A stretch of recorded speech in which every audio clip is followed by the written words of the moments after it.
Well, hello, everybody. It is Friday, and I thought that today I would do an Ask Me Anything segment. I'm only going to be on for about 30 minutes, so I hope you join and you ask me anything. And of course, if you come on after the fact, you can still ask me anything in the comments. But I just wanted to make sure that I came on here. Just recently, I launched my first LinkedIn learning course, and it's called Lead with Positive Power. And I did that because as I think back on the years of in this business and where I started actually from a layoff. There was a layoff that took place in the merger process. Hundreds of people were laid off. I was one of them.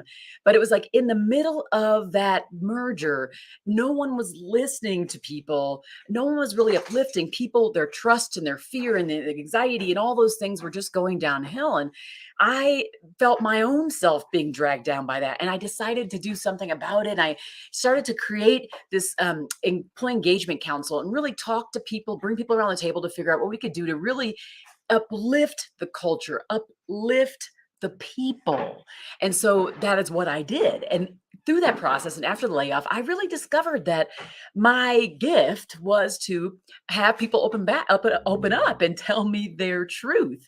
And when they did that, I could use that truth to help leaders in the organization really understand what it was that they needed to do to keep their best people. So today on this Ask Me Anything segment, I'm focusing on anything about workplace, anything about engagement, any questions you might have. Don't forget to first tell me that you're out there in the world. So say, hello, Heather, it's me, and put that in the comments, please. But also ask me your questions and I'm going to answer them one on one. I said it in the promotion. I'm going to answer anything you have of me, anything you want from me. So workplace and engagement, what are the pressing issues? Because what I have seen is that burnout, a lack of being able to bring new employees in. So other people who are already in the workplace are overextended, feeling like they're doing way too much on their plate. And so there's just so much going on. And so burnout is massive. It's like the most pressing issue right now in the workplace. The other thing is during all of this time, there's been so many people changing their visions for themselves, right? We think differently about what's important to us. We value different things. So, what are those things that you have for me? What questions do you have for me? Who is out there watching? Who's out in the world? Tell me you're out there first. It's Heather, a workplace person here, employee whisperer.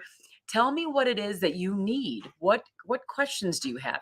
I didn't get anybody asking me any pre-questions, but I'm on here for 30 minutes. And if you have any burning questions, any pressing questions as it relates to anything workplace, anything leadership, what is your biggest challenge right now?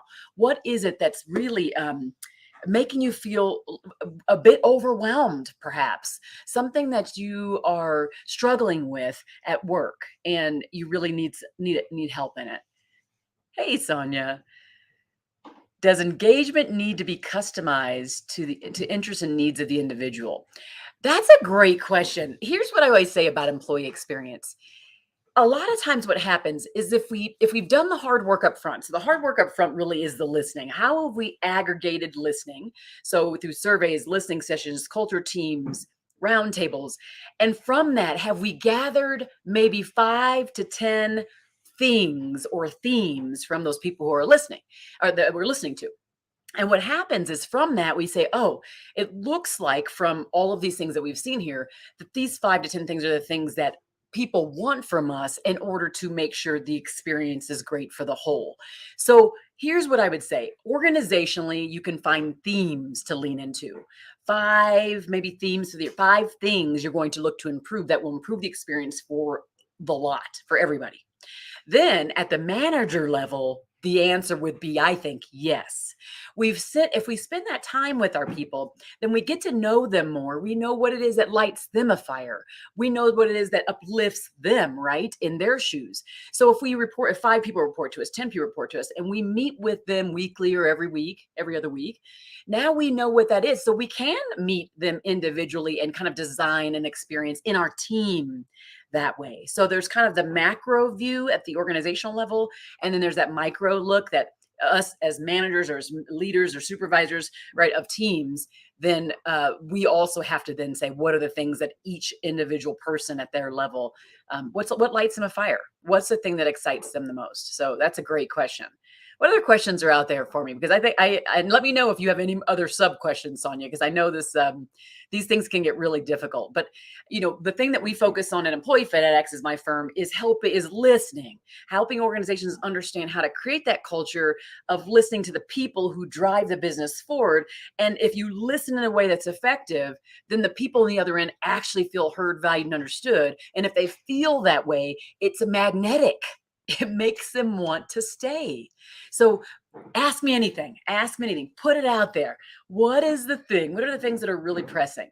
Are there things that maybe failures on your part, or things maybe shortcomings or falling downs on your part?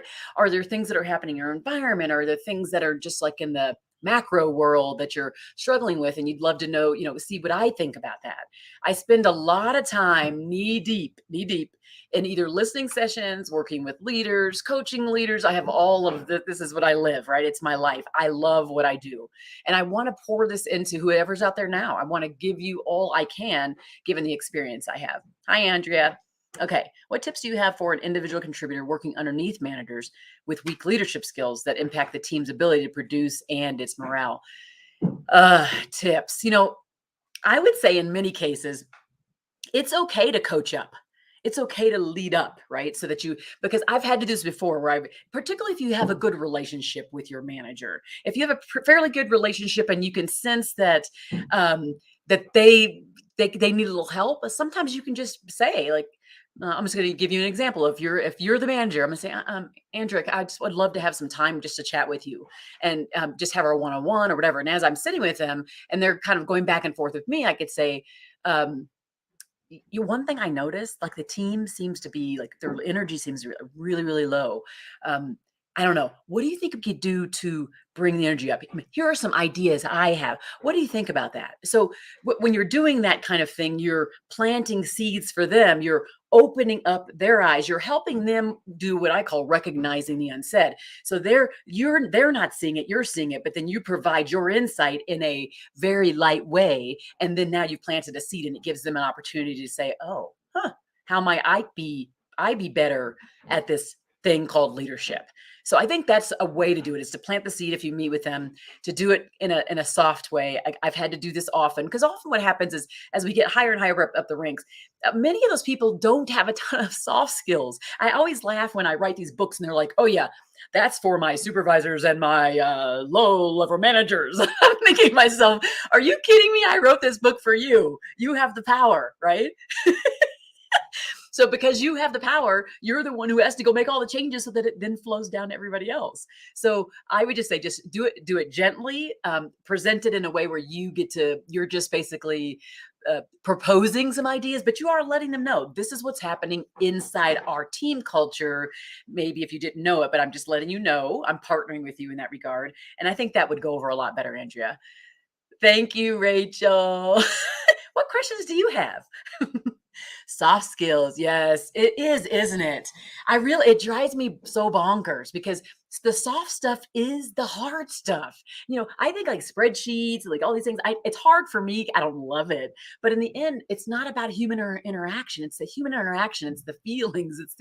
It's how we leave people feeling in our interactions with them that really makes all the difference. So that soft skill word I hate, but I do understand that a lot of people think of these things as soft skills. So I use the words that most people immediately recognize, but boy, does it drive me bonkers. I think the soft skills are the hard skills. The soft skills are the hard things.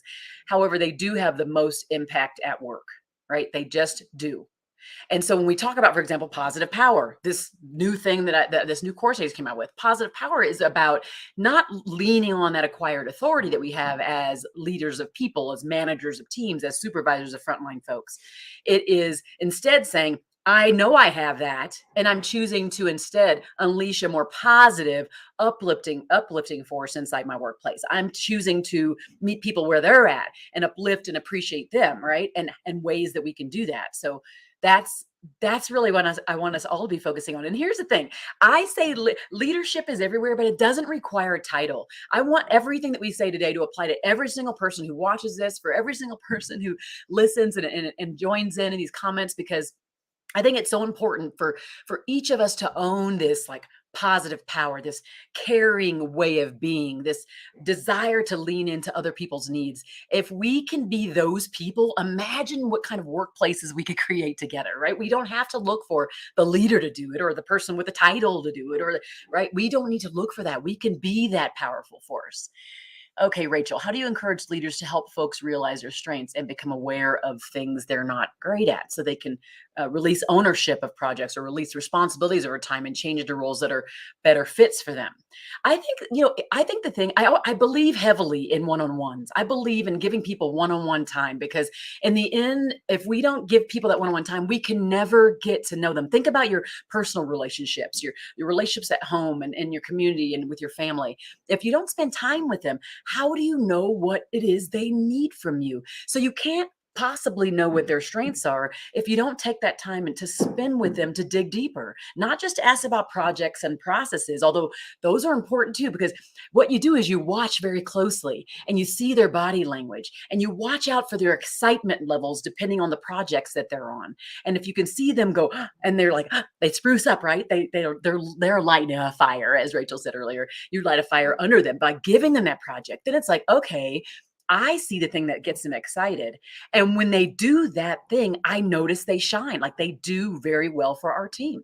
So pay attention to the details, lean in closely on those one on ones, spend that time with them, and also ask them, like, what is the thing that gets you out of bed every morning to come here and or to get to your desk that you love doing every day? And what is the thing that just drags you the heck down?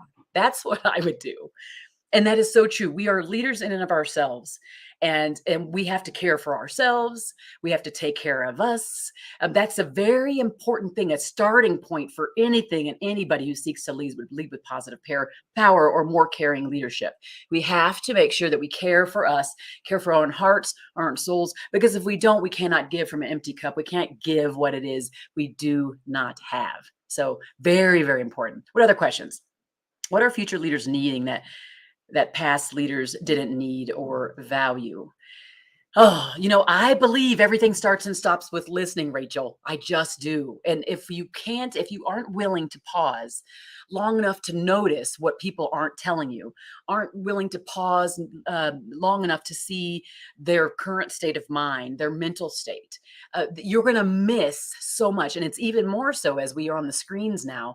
People are able to kind of, if they can turn the screen off and you can't see them, that's a lot less you don't see. If you can't see their even what's happening around them in the background because they've got everything grayed out, that's harder. So I would say again, it's listening, it's leaning in, it's the things that are the hard things, it's the paying of attention, it's the being present. Those are the things that leaders in the future need in order to flourish. If you don't have that, that's like the baseline. I was talking to my son the other day about this because he's big, he wants to go Air Force, he wants to be a pilot, and he was talking about how I was telling him, listen, like there's a baseline of excellence, right? The baseline of excellence for a leader is that you listen well, you lean in closely, you aren't afraid of the uncomfortable stuff, you are there to fill them up, you are there to uplift them first. That's because you've already uplifted yourself. Remember, the backdrop is that you got to care for you. If you don't care for you first, you cannot lean into their needs because you're struggling internally with your own. Love it. Hope folks are tuning in, hearing your truth and wisdom. So excited for this LinkedIn course. Yes, and it actually the course itself is called Lead with Positive Power, and you just go right into LinkedIn Learning, looked up Lead with Positive Power, Heather Younger, and boom, you've got the course. It's only a 40-minute course, and what I've done in that is I've distilled kind of some of the real key things I think that help the uplifting. So instead of leaning into the acquired authority, the uplifting with positive power, uplifting with your intention, this thing kind of lays out what are some real practical ways for you to do that. And it also has what I love about it. This is like my favorite part. It has this ability for you to reflect. So there's this notebook inside of LinkedIn Learning where you go in and I'm telling you to pause and to reflect on things. And that really is helpful because now these new kind of concepts, and maybe they're not new, there could be refreshed concepts, are pausing to make you put a plan together on what your next steps are going to be to lead in that way. So very, very excited about that. I don't know who's saying Facebook user. So exciting. I don't know who that is because it doesn't say a name, but thank you. I'm glad you're excited. Oh gosh. So, this is the thing. As we think about our current workplaces, we're suffering right now with burnout. The mental illness, mental health issues are abound, and we are not paying attention. So many things are happening. I'm dealing it even with my own team. And if you don't pause, if you don't say, okay, I'm recognizing that humanity is taking hold right now. I'm recognizing that I can't control this thing right here. I can influence maybe the person or the things in front of me, but in the end, am I controlling or influencing the right things? What you want to be doing is controlling or influencing more the hearts and minds of people. It's not as much their behaviors you want to control. You're controlling your own. You're influencing your own. Hey, Nikki. I'm so glad that was you. But you're controlling your own things. It's not, if we focus so much, if we get bogged down on everybody else and what they're failing to do, we are going to get frustrated in a quick minute, right? We have got to make sure that we focus on the things we can control. And what we can control are us. It's us. It's how we show up every day. It's our mindset. It's our behaviors. It's how much we fill ourselves up. For example, here's an example. I get up and I try to make sure my day, like with calls, isn't starting before 9 o'clock. Occasionally I have to, but I try not to. That is because I fill myself up in the morning with meditation and working out and my breakfast and my coffee, right? I'm doing that to start my day off great. So I can come to you now totally filled up. But if I don't do that, then I can't come and present to my day and anybody in front of my day within a filled up state. So keeping that in mind, to lead with positive power, you have got to start that way. And to lead as a caring leader, you have to start that way, right? It's all one and the same. The way I like to look at it, though, is we don't realize really at work as leaders how much power we possess. We don't. We think we possess power because of the title we hold. And I'm going to argue that you put that aside. I actually think your power is much more great than the title.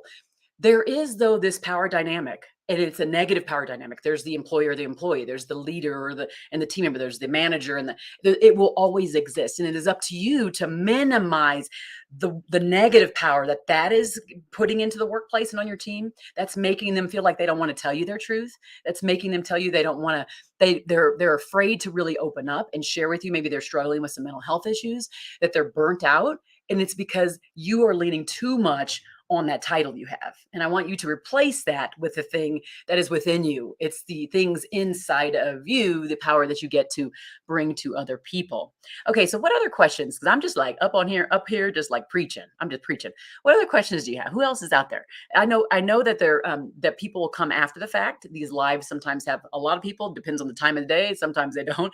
And then after the fact, you get to, so anybody who's on here, don't forget to share this for those afterward. I will answer questions anyway after the fact, but I love to do the ones that are live for whoever is here right now. Let's just uplift each other. Can I get an amen? Hey, yes. Sonia, are you still there? Are you still there? One of my favorite people on the planet. She probably had to pop right back off again. One of the things that I've been noticing, I've been asking a lot of folks that mostly kind of in the HR space because they tend to be my clients a lot, but other leaders too. They feel like that right now they have no control. They just feel out of control a little bit. For example, recruiting new people, bringing new people in the organization. They're just like, we can't hire. People don't want to work. Like, how do you do all these things? And I tell them that here's one thing I want us all to walk away with today. As leaders individually, as people with or without titles, we actually have the ability to create a level of magnetism that's around us. And so anybody in front of us, whether we are in interviews with them, we are in the workplace with them, we have the ability to repel others, like to make people want to run away, or we have the ability for people to want to stay closely to us because they're like, number one, I want to go where they're going. I'll go anywhere they go because I love how they make me feel when I'm with them. So it's a critical thing to be thinking about. What role do we play in all these things that are driving us nuts right now? The things that we think that we're out of control with. What role do we play and how much power do we actually have? All right, here's another one. How do we convince others of the need to lead with positive power? Well, I think someone kind of asked this a little bit earlier. And I think the issue with this is we have to speak to people in their language because often Some of these leaders, they may not have the emotional intelligence intact or the awareness of the social awareness, like of what's happening around them enough. So sometimes we just have to level set the reality for them. So sometimes we have to manage up if it's somebody that, or manage sideways if it's a colleague or whatever that might be. And we have to be brave. We have to be courageous enough to speak up to say what we're seeing in a way that at least informs other people, and then let them know the impact of maybe some of the things that are happening. And we don't have to say, and here's what you're doing, and here's how you're failing, and here's what is it that's their goal? What's on their scorecard? What does success look like for them? And as we look at that, then we're able to, at that point, say, okay, well, if I know this thing is the thing that makes them tick, as I go to them with a thing I think needs to get improved, I have to go to them in their language, in the way that makes them tick, the thing that gets them excited, the things that makes them go, wait a second. So keeping that in mind, that it's not just let's go in our own way, let's just plow through and communicate exactly how we would.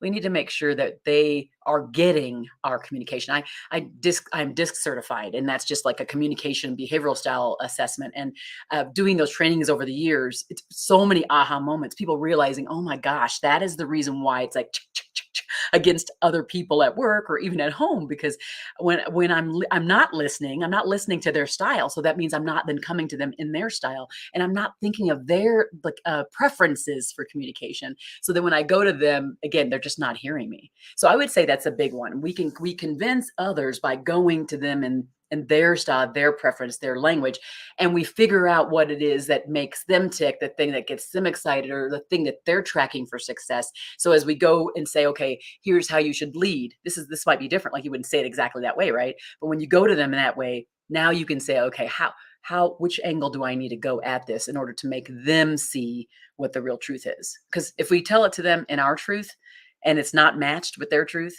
then they're not going to really hear us. So we want to make sure they hear us, right? I mean, that's really what we all want.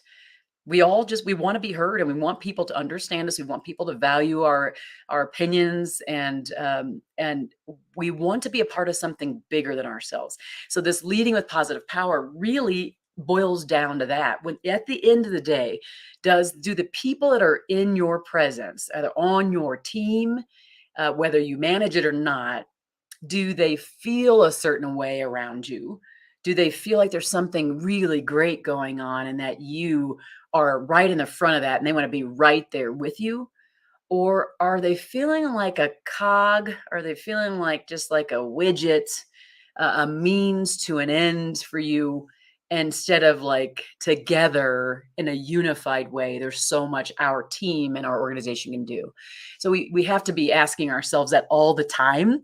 I call it the examine. I examine my all the every day and go, well, how well did I do this thing I'm always talking about? And sometimes I have to go back and apologize to people. Sometimes I have to go back and do a double check of myself and say, oops, I wasn't all that congruent with what it is I say that I stand for. And so we as leaders all day, every day, need to be going, evaluate ourselves. How much are we standing in our truth?